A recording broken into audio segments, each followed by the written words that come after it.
I'm going to work one morning, I look over and somebody's spray painted a giant obscene thing on my sign, and I was like, man, maybe that's my sign not to do it. When you go to meet with that person selling the house, Oh yeah, on the buy that's side. on the buy side. On the buy side, okay. You have to learn. You have to know how to build rapport and sell. People do business with people they like. That's just, it's simple. You could be the cheaper price and somebody like you more and they're still going to sell you a house. I've had that happen several times. 7 or 10 houses in a row, you can't fail. You can't Right. miss. You're like, oh, hey, I've killed it. pat yourself on Then the somebody back. calls you from a house 2 hours away. You're like, sure, let me go buy this house. I'm killing it. And then you get that house, and then another house goes south, and you're like, I'm going out of business. This is it.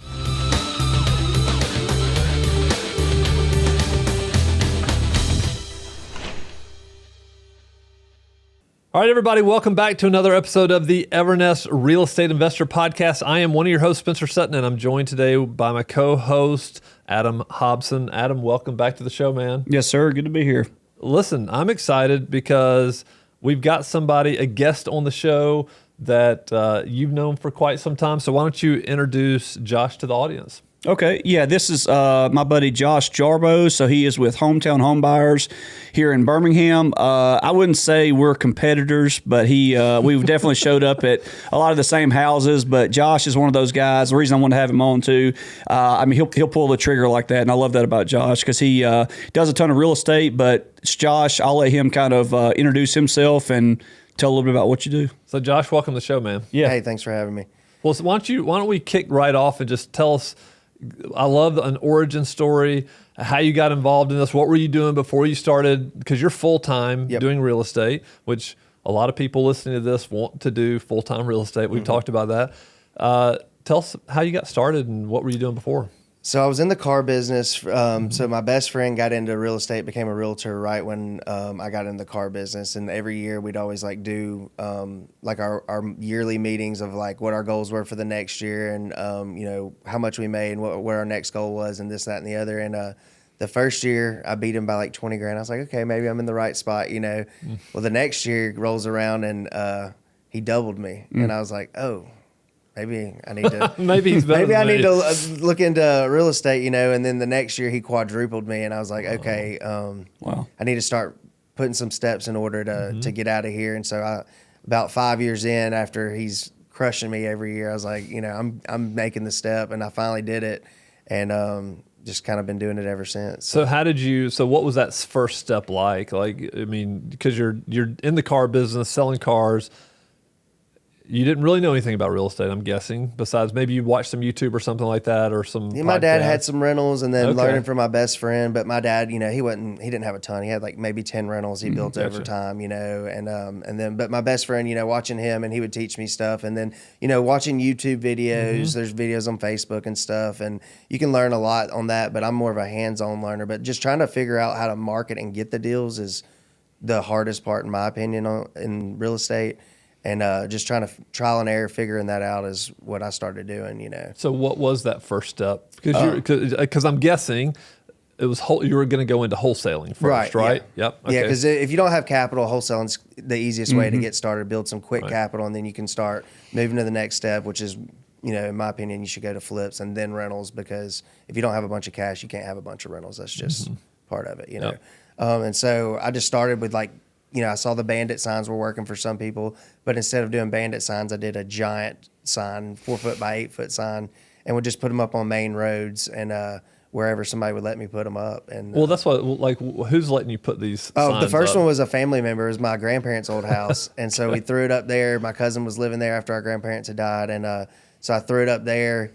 9 months, nothing. And so I was like, man, maybe this isn't, you know, This is horrible. What a horrible business. Yeah, I was like, maybe this isn't going to be as easy as it seems. Because, you know, my buddy, he's a hustler, and he made it look easy. And so I was like, maybe it's not going to be that hard. And I was selling a lot of cars at Toyota. So, you know, I was like, hey, this will be easy transition. I had a good book of business from there. I was like, surely I'll do some deals with some people from there. And it just wasn't as easy as I thought it was going to be. So And what year was this, you said? Middle to end of 2019 is when I like started testing the waters. With Yeah. I think we got started about the same time, and then I was scared to death COVID was going to kill, because I started wholesaling like Josh did, and it actually ended up being great for me. I think, was COVID good for you too? Yeah, it was great. Yeah. Obviously, we don't wish it on anybody, but everybody's wanting to liquidate stuff. Oh, yeah, and you couldn't lose money on a house at that point because the inventory was so low. Like, everybody was making money on houses, even if you didn't know what you were doing. You could overpay, and stuff was still going over asking price. Right. So the people that you were selling to were paying. Oh, yeah. Were most of the people that you were selling to initially? Were they out-of-state people, in-state people? So I built my team with just in-state people because I like to build relationships. Yeah. That's just me. And so I started with some people that I had, known that did real estate and stuff like that. And so I just called a couple people I know. Like, once I got my first deal, I was like, hey, I got this deal.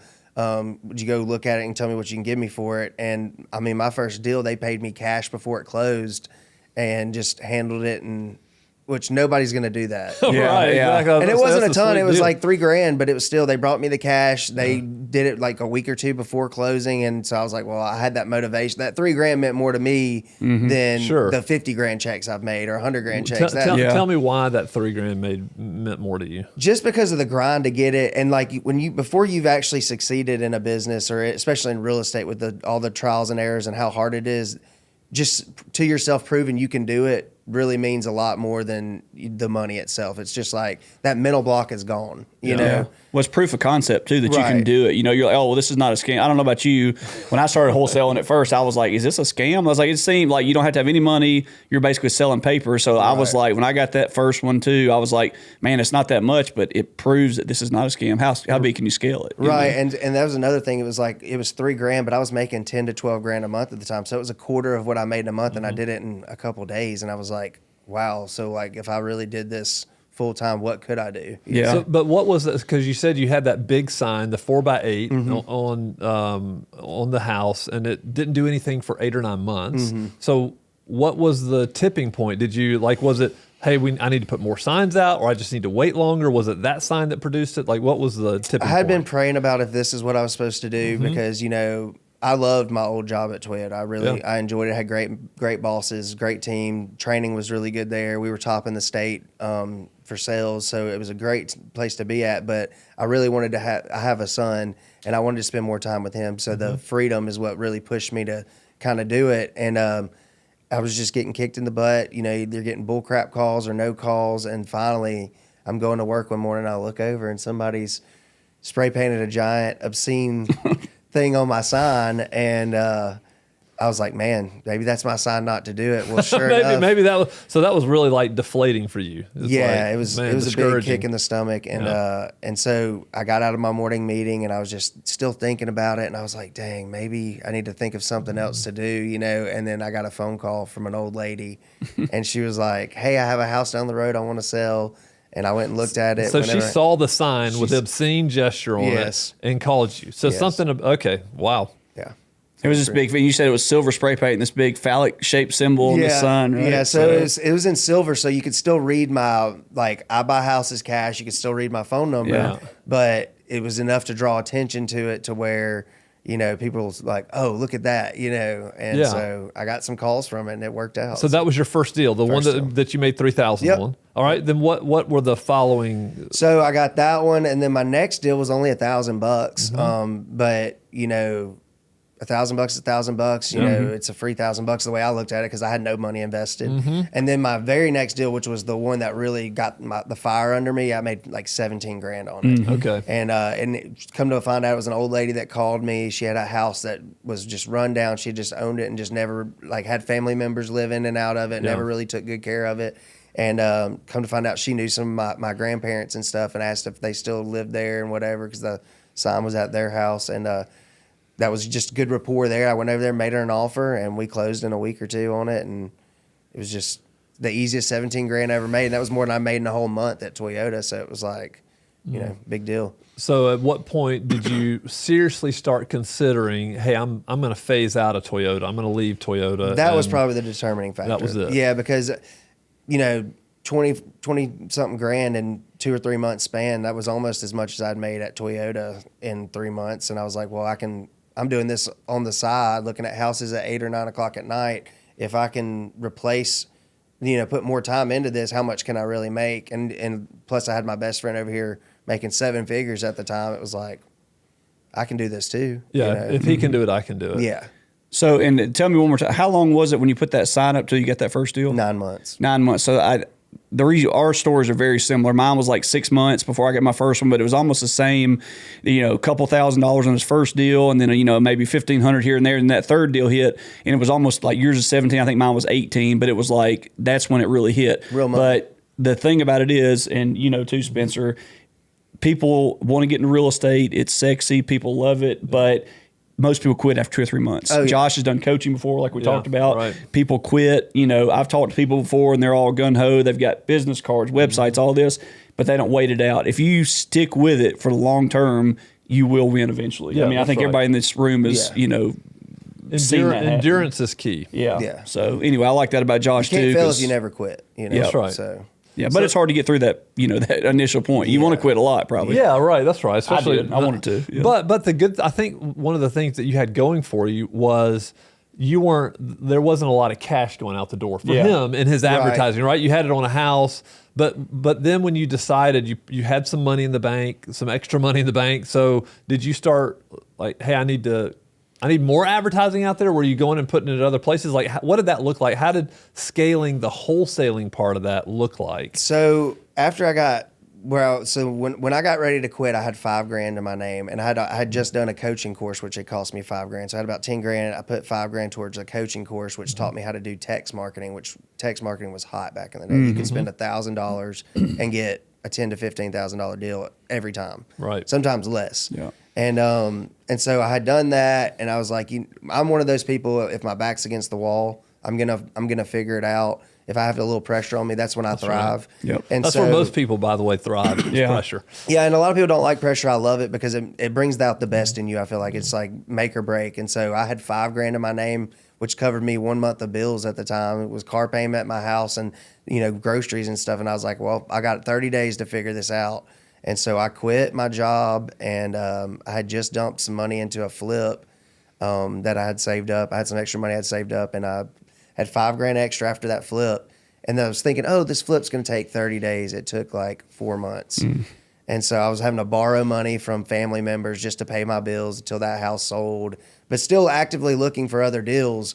But it was, I did the coaching course that really, I think a lot of people are scared of coaching, but it can also help you grow super quick because they've already done it. Plus, when it comes to real estate, like we talked about, marketing is the number one way to succeed, because if you know how to market, you can get the leads. Leads equal deals. That's just how it works. Yeah, I heard somebody say one time too, it made total sense that really when you're wholesaling or flip, you're really running a marketing company. Yeah. I mean, because if you don't, you got to market for buyers, market for sellers. And, if you're good at marketing, I'm not great at marketing, but I know people who are, and that's who I try to get to do it, know. But also, I want to hit on a couple of things. I'd be interested in your take, and maybe you too, Adam, y'all's take on, because marketing is one thing, okay? So marketing, and when I was wholesaling, we had that down. We had billboards all over the city. Marketing was dialed in. Selling is something else, right? True. So marketing is one thing. You can get the leads, you can get the phone calls, you can get the meeting, you can go look at the house. How much does the ability to build rapport and sell play in? I mean, obviously you're coming from a sales background. You did not come from a sales background. You were a diesel mechanic. Yep. What are y'all's thoughts on that? Now, you mean selling like a flipped house or a no? wholesale I'm sorry. deal? I'm thinking of wholesaling when you're Selling the contract. When you're selling the contract, you're trying to buy that house. You want to put it under contract. Like, what's the? You want to start? So, in my opinion, if you buy right, you'll never have trouble selling a deal. Every deal I've ever wholesaled, I've sold usually within the same day. Now, I agree with that. Well, I'm thinking about. I'm sorry, and I'm not being very clear. When you go to meet with that person selling the house, Oh yeah. Oh, on the buy that's side. on the buy side. On the buy side, okay. You have to learn. You have to know how to build rapport and sell. Like I always sold to our investors. When we had a house, I would Right. sell it. That disposition was not a big deal for me. Right. It was easy. I had a partner who was always doing the buying because Yeah. he was just very good at it. I was not as good at it. I would probably pay too much. What are y'all's experience with that as far as your backgrounds go? Well, I mean, that's where I've always been really good at building rapport, because like, you got to think about the car business. Everybody thinks the shiesty car salesman, and I was never that guy. I sold 20 plus cars a month. You couldn't do that if you were ripping people off. And we were at a very reputable dealership, which does a lot for the community, takes care of people, very honest place to work Hoover at. Toyota? Saratoga on the Centerpoint Parkway. Okay, yeah. And so I already had a good reputation with that, but I've learned you can relate to everybody in some way, some shape, some form. You just got to figure out what it is. I like food. You probably like food. I like dogs. You may like dogs. You've got to ask the right questions to find out how you can relate to those people. You may walk in someone's house and see an action figure and be like, oh, I love that TV show too. You've got to look for things that you can relate to them on, to where you can build some rapport, because people do business with people they like. That's just, it's simple. You could be the cheaper price and somebody like you more, and they're still going to sell you a house. I've had that happen several times.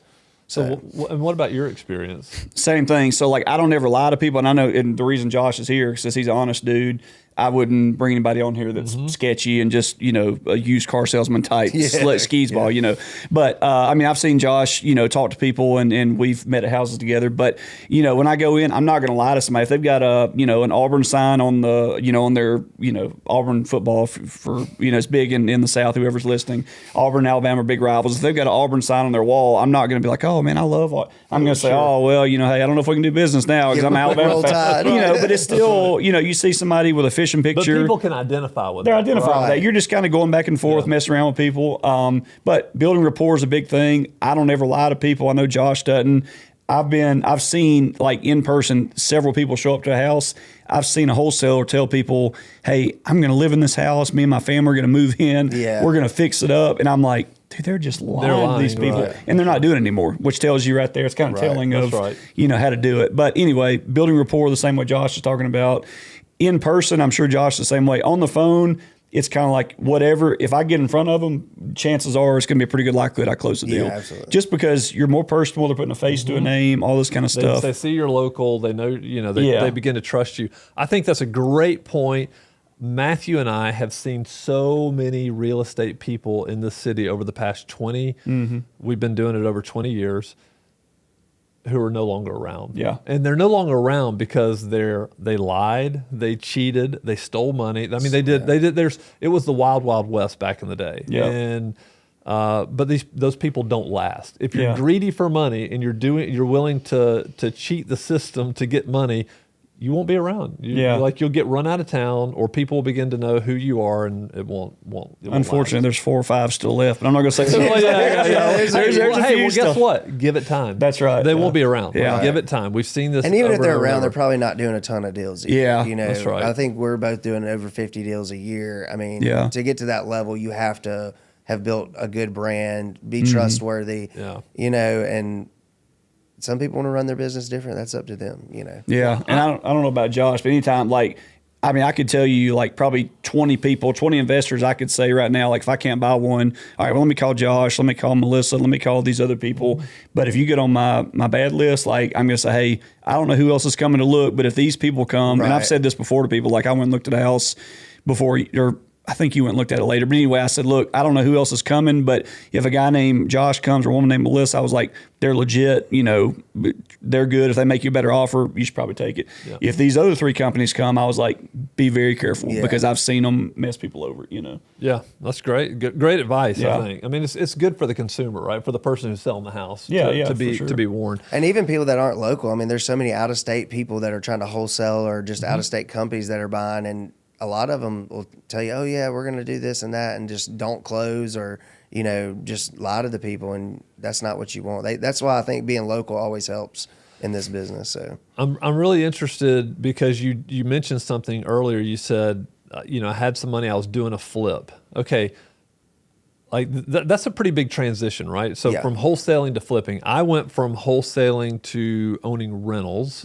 To me was a more natural, of course I ended up having to do some rehabs and stuff, which is always a nightmare. But I'm curious at the transition, what gave you why did you decide to do that? And was it too soon? Would you look back on it and say, no, I shouldn't have done it that soon, or was that the right? No, move I think for it you? was. I think everything that happened perfectly. So I partnered with my best friend who had already been flipping, and I found the deal and put money into it. Which my first flip, I only got 25% of it. So I put 60 grand in it, and he put the rest in, and we made, I think it was like 100, but right at 100 grand on it. And so my 60 turned into 85 grand. Mm-hmm. So that little jump right there, because back when I first started and you first started, we could get houses for 75, 80 grand, put 30 in them, and then you're selling them for 150, 160. Yeah. So you could do some quick little flips, make 30 grand. But my first house was 4,000 square feet. Yeah, it was a big one. And it's it a was big rehab. And it was a big one. And so before we even got the deal, we worked that deal for probably 3 or 4 months. A family got in a divorce, fighting over how much they wanted to sell it for, but it was in, rough shape. And 4,000 square feet of rough and a weird layout is not easy, but it gets expensive. We ran into a bunch of different issues on it, but luckily I didn't have to have my crews on it. My buddy had his crews on it. So that was great, but it also, you got to think, most people are scared of a 4,000 square foot house, especially their first one. But think about all the things you can learn on that big of a house that when you get to your next one, it's going to seem like a cakewalk. And so after I had got to, because I was involved with everything, design, I checking on the house, all that. So watching all the things that happened during that one big flip, my next one, I was so ready to go. And I was like, this is going to be a cakewalk, Did you do your next one by yourself, or did you stick with your buddy? No, I and partnered with him? my buddy for about a year and a half. Okay. And we did probably 30, 35, 40 flips in a year and a half. And, it was awesome, but after the first like 3 or 4, he was like, all right, it's your turn to figure out the crews, run it. And so that was when I made my first big mistake was, I bought another 4,000 square foot house out in McCalla. And he was like, well, you're going to run this one. You're going to get your crews and you're going to figure it out. It's your turn to learn. And we hired the wrong contractor. And that cost us about $30,000. How so? How did it cost you $30,000? Because they did shoddy work and didn't finish and were still in materials. So we ended up having to fire them, pay somebody to come in and fix them. So our $120,000 worth of profit turned into like, 90. And so it just really ate away, which luckily we still made money. But I was about to say you had a large enough margin there spread that you could spread. Make that mistake didn't kill you. Right. But think about it, if it was one of those smaller houses where you're only making 30 and then you cost yourself 30, well, you break even or lose money after holding costs and everything. And that's a good, if you don't mind, I'm going to touch on this. So I would say the average, and correct me if I'm wrong, Josh. Josh flips more than I do. I just mainly buy and sell, and I'll flip a few during the year. But 40 grand, that's kind of what I aim for on a flip. Is that still what you're aiming 40 for? 40 to 50, yeah. Yeah, so this $100,000 spread, that's crazy good money. Like that's not typical. I don't want people to think in Alabama that's typical. I think mainly like California. Higher end places, but you had to get a heck of a deal to be making $100,000 spread, $120,000 spread, right? Yeah, right. Because in California, if you're buying $1 million house, what's 1.1? Then right, that's right. Then what's $100,000? But there's still a ton of risk there. Yeah. But like you said, and this is the hardest thing to explain to homeowners, in my opinion, is I try to break down the numbers for them and say, look, I'm trying to make X number of dollars over 3 months, maybe a month of rehab, month on market, hopefully a month to close, but I got to plan on 4 or 5 months.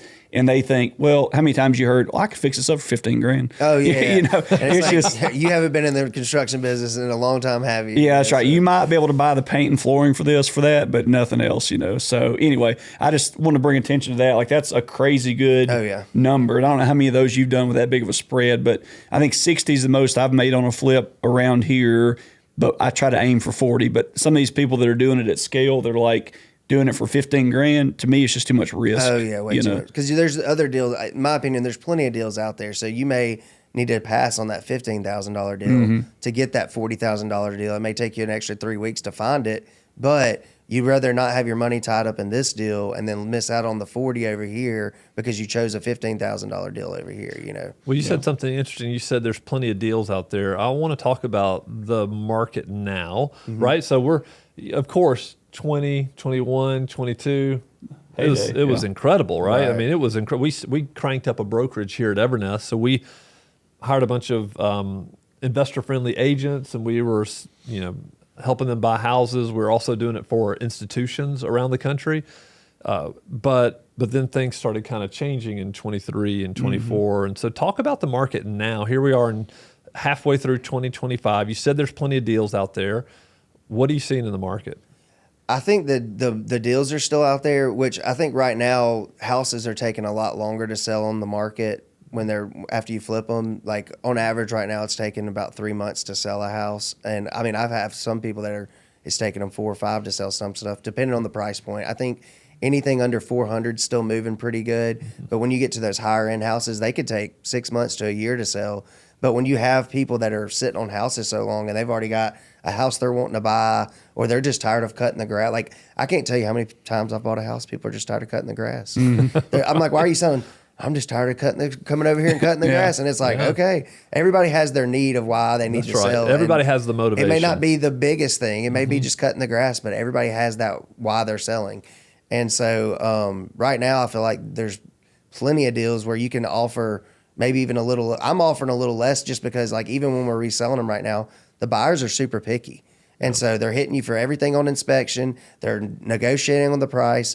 I mean, you got to buy smart because that's when you make your money, when you first buy the house, in my opinion. And I don't want to sugarcoat it for anybody listening.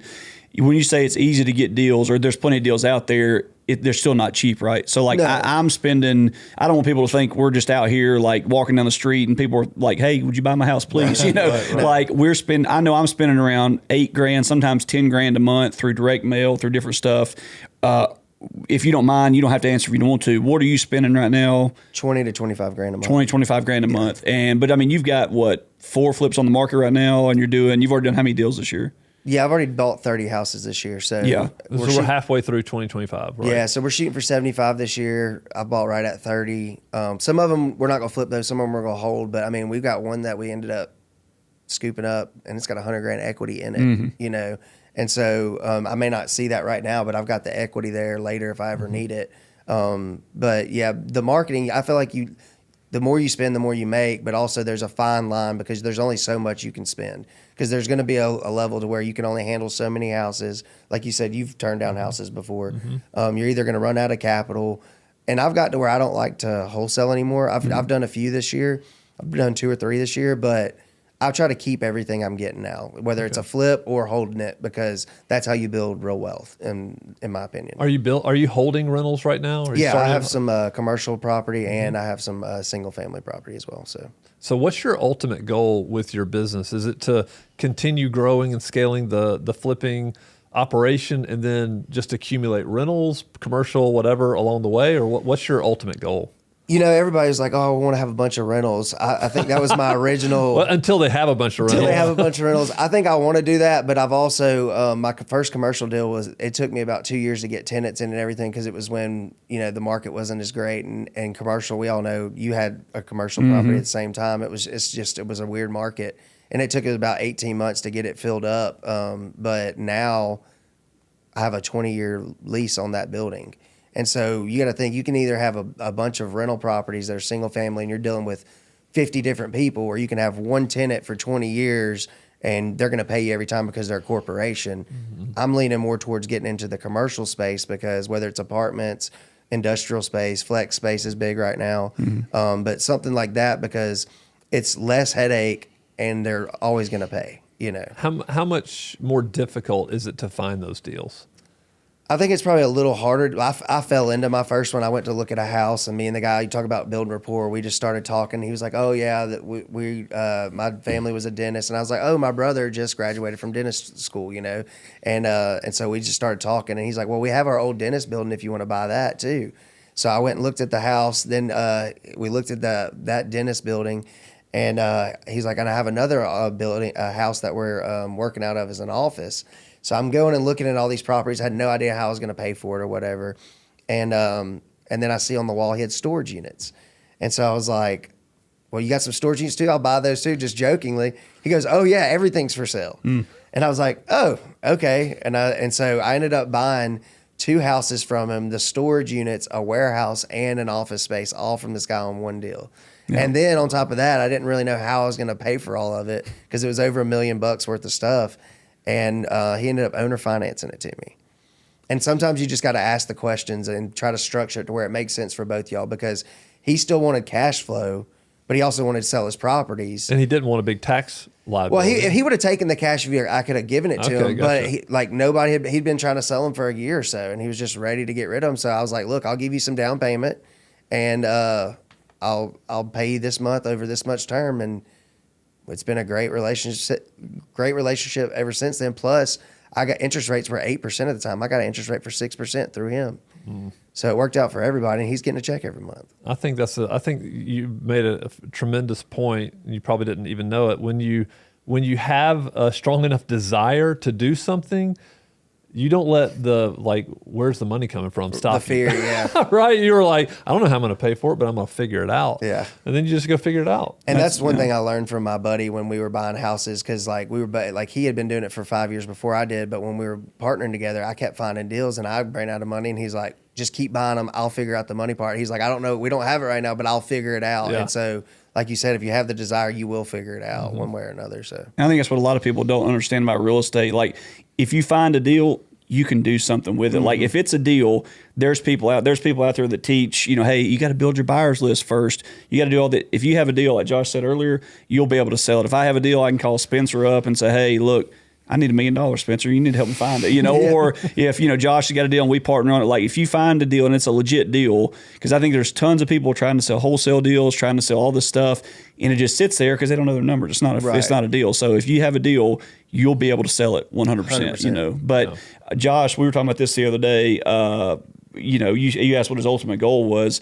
Josh is probably like me, and tell me if I'm wrong, I'm kind of a deal junkie, right? I love the thrill of a deal. I love getting the deal, the whole process of it. I don't love everything else that goes with the business, the administration, the marketing, all that, but I love getting in front of a seller and getting a deal. So I think Josh said you'll probably never stop flipping. Even if you do something else, I'm probably the same way. Like, I may roll into commercial and other stuff, but ultimately, I can't ever see myself stopping. Flipping's going to be the bread and butter for It provides cash. Cash is oxygen. Allows you to go do other things. Right. Yep. Now, your ultimate goal, I think I remember you saying you want to be a lender at some point. I mean, yeah, it'd be nice to have enough to where, because we have a buddy, Trey, which you're friends with. Josh knows him now. He's buddies with him. Trey's a great dude. He had a portfolio. He sold back in when all the hedge funds are buying, I think in 2020. Cashed out, and now he's basically he still does things. He likes doing deals too, but lending is his main thing. And when you can make I don't know, $500,000, $1 million a year just off of lending. Oh yeah. Not only does that, like, you take the risk off you, somebody else is finding the deals, you're funding it. So ultimately, yeah, I'm never gonna stop doing deals, but I think being a lender is definitely top of my radar. Yeah, you don't have to. You're not answering the plumbing calls in the middle of the night. Exactly right. Yeah. Or Josh is out here. I'm out here grinding, trying to market and find a deal, and like we call Trey and say, hey, can you fund this for us? He's like, yeah, sure. Because like, he doesn't even check on us anymore. If we bring him a deal, he's like, yeah, I'll fund it. Let's go ahead. Right. And then after, like, he funded that commercial building that Josh was talking about for $400,000, and then about 2 or 3 months later, he was like, maybe I need to look into this. I was like, dude, you already funded it. It's good. I got you. Don't worry about me. That's right. Yeah. As long as you're getting your money. Yeah. It did take me like 5.5 months on a 6-month term. So about 5.5 months, he was like, you think this thing's going to sell? I'm like, oh yeah. I'm like, give me a couple more weeks. We'll get it sold. So yeah. Well, you're still friends, so that means you did. That's right. You did something right. Yeah. Well, I hate too, and I don't know how Josh feels about this. How you feel about this? When I'm borrowing money from somebody, obviously it's hard money, and like they take that risk of taking the house back.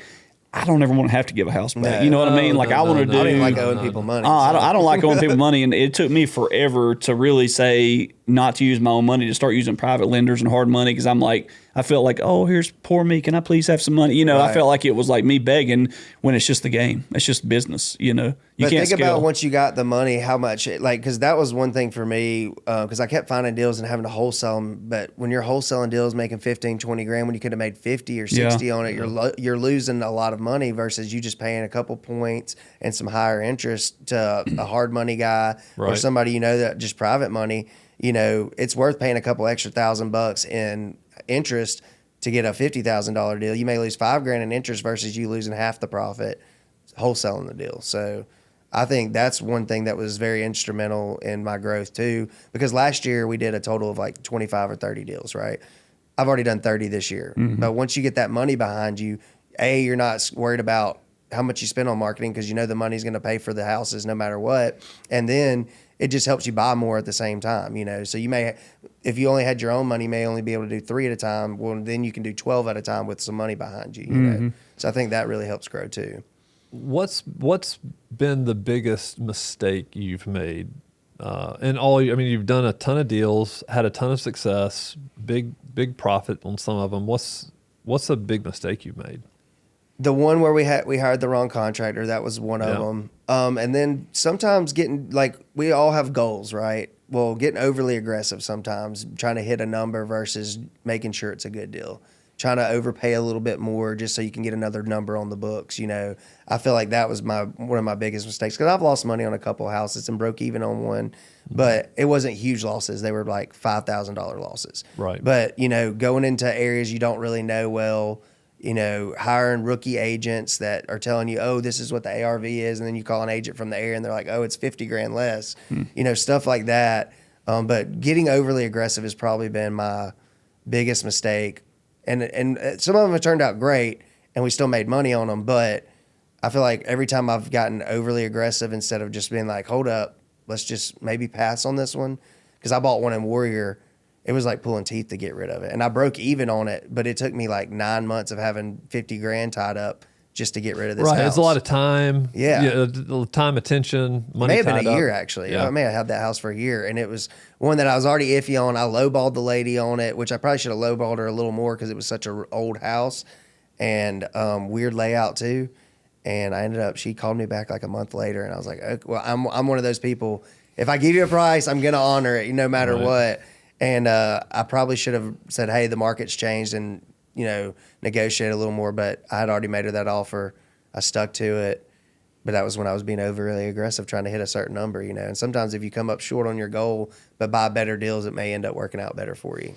I find that a lot of people are either one of two ways. They're either overly aggressive, they want to try to make something work. Oh, well, maybe I'll make 15,000 on this. So they're squeezing their margins just to get a deal. Mm-hmm. Other people tend to be overly analytical, right? And so they just kind of get frozen and they can't pull the trigger unless it's like everything is perfect. And I think there's probably a good mix that you need to have in a business like this. Yeah. Well, what's so like, I know, because I've been the same way too. You get on this roll where like, man, you 7 or 10 houses in a row, you can't fail. You can't miss. You're like, oh, hey, I've killed it. Then somebody calls you from a house 2 hours away. You're like, sure, let me go buy this house. I'm killing it. And then you get that house, and then another house goes south, and you're like, I'm going out of business. This is it. I had a good run. I tell my wife every week we come, like, hey, that's a good run. I'm done buying houses, I guess, So, and she's like, it always turns out, blah, blah, blah. But all that to say, what's the furthest away you've done? Because I bought a couple we're in Birmingham, Alabama, for my listing. Talladega is like an hour away from me, and then I just bought one down there, and luckily I sold it. But Gadsden, I think you bought some in Gadsden too. I got one in Gadsden right now. What's the one you won't buy in again? The area you wouldn't buy it to flip or to? Gadsden's a very touchy area. I don't know if I think I'll do more flips up there, but they'll be cheaper flips because the one we have right now, it's on the water, so it's a $400,000 house. But Gadsden, that area is just, there's not a ton of people that can afford a $400,000 house. Yeah. It's a lower income area. I've done really good on houses under 200 grand there. I even bought one for 10 grand over there. So, I mean, sometimes the cheaper houses make you more money than the more expensive ones do. But I've learned anything over an hour away. I've done them in Tuscaloosa, Talladega. Talladega is the one that we ended up losing like $5 grand on. Yeah. But that we also ran into termites, and the ARV was messed up because we hired a rookie agent. But you live and you learn, and I think sometimes your mistakes that cost you money end up making you more in the long run because you're not going to make that mistake. Right. That's again. right. You learn from them, right? I'll do you one better than Talladega. I bought a commercial piece of property with some guys in Lincoln. Oh, okay. You know where Lincoln is out there. Out Pell City. Yeah. We were just thinking, man, Honda's out here. This thing's about to explode. Very rural, though. Oh, man. We sat there forever. We couldn't get anybody interested in it. We had a warehouse on it. It was just brutal. But you got bank loans on it? Yeah, we had bank loans on it. Yeah. Yeah, we did, and we eventually just had to settle with the bank. All the partners had to come with checks and pay the bank. So you broke even, lost money? Well, we lost money. Everybody in that deal lost money, including the bank, but we lost money. Now, I did do one in Florida last year, so that was like a little over like 4.5 hours away, and that ended up being one of the smoothest processes. I was thinking it was going to be a nightmare. You know, so one of my buddies is an agent down there. He called me. He's like, "Hey, this guy inherited this condo. Come look at it." And I was like, "Dude, he wants too much." Well, about a month later, he's like, he's getting anxious. So we offered him $200,000 less than he had it listed for, because he had it listed at retail with it needing a bunch of work. So I was like, offer him $200,000 less than what he has it listed for, and he took it. And I had no contractors down there, and so I was like, I got 1 week. I'm gonna go down there and I'm gonna just find some contractors. And I went down there, called a couple agents. I was like, "Hey, do you have a contractor that has worked on some of your houses doing repairs or anything that you trust and know you does a good job?" And I ended up finding one guy there. And then I was like, well, all my guys back home are Hispanic. I was like, I'm just going to go to the taco truck at lunch and start talking to the Hispanic guys. And I ended up finding 2 different crews, got them both to bid it. And then I went with the first guy, but I ended up finding 2 crews in a matter of 3 or 4 days, just thinking outside the box, making some phone calls. A lot of people would be like, "Oh, it's 4 hours away. I'm not going to do that. And it's going to be too much work." But we still made $40,000 on that deal. Yeah. You know, and it was just, and I went down there one time in the middle of the process, checked on it, and it was the smoothest process ever. And it was 4.5 hours away. So it was cool to see you flip a penthouse too, you know? Yeah, it was a penthouse. Yeah. So it was really cool. Nice. Yeah. Nice. So if you're listening to this, don't let that be your first deal. Yeah. Do not let that be your, do not go that far out. Yeah, I will say going out, we've talked about this on another podcast too, is when you need to be very conservative your first few deals. Yeah. And that's why wholesaling is so great, because you can mess up and like, okay, we'll cancel the contract. Right. Versus when you're flipping, if you're first, it's surprising to me, some of the people I know in real estate that they've never heard about wholesaling. They just started flipping because they've heard about it through HGTV or whatever. And like you tell them about wholesaling and they're 10 flips in, you're like, what are you talking about? Yeah. And then they're like, oh my gosh, why am I doing, some people, it's just easier to take 20 grand now than 40 grand later. But all that to say, yeah, you're right. Your first deal, very conservative. Very conservative. I mean, January alone, my wholesale deals, I made more than I did my flips. I had two wholesale deals. I made 60 on one and 50 on another one. And then my flip, I made 40. And I was like, what the heck? I was like, maybe I do need to go back to wholesaling. Why did you do those deals? Was it not because maybe you needed the cash, or was it because, hey, I know I can make this money really quick? Cash was part of it, but one thing I've learned is a bird in the hand is better than 2 in the bush. And the market has been so up and down the past year or two, just with the election and the wars and everything going on, that if you can make 40, my rule is if I can make at least 40 on it and wholesale it, I'm probably going to wholesale it. Now, we had one this year that I could have probably wholesaled for 60, but I ended up holding it, making 140 on it. So it was like, that one's one that is like, that's almost double. I'm going to try to flip it. And it wasn't a bad flip. It was in Vestavia, which was a great area. Mm-hmm. So those always sell quick too. But if it's over 40 grand and you can take that money and run. Yeah, I agree. Yep. All right. Well, Josh, this has been fantastic. I mean, we appreciate you coming in. Yeah. Appreciate y'all having me. Yeah, absolutely. I think this has been fantastic. Anything you want to close with? I don't think so. No, I don't think so. Josh, anything else you want to say about your business? No, appreciate y'all having me on. This has been awesome. Yeah, man. Anytime. You need to come back, sit down with us. Maybe we'll do another one of these towards the end of the year, see how your second half of 2025 went. Yeah, it's cool. I'd love to come back. All right. Thanks for being here with us. All right, everybody. We'll be back next week with another episode of the Evernest Real Estate Investor Podcast.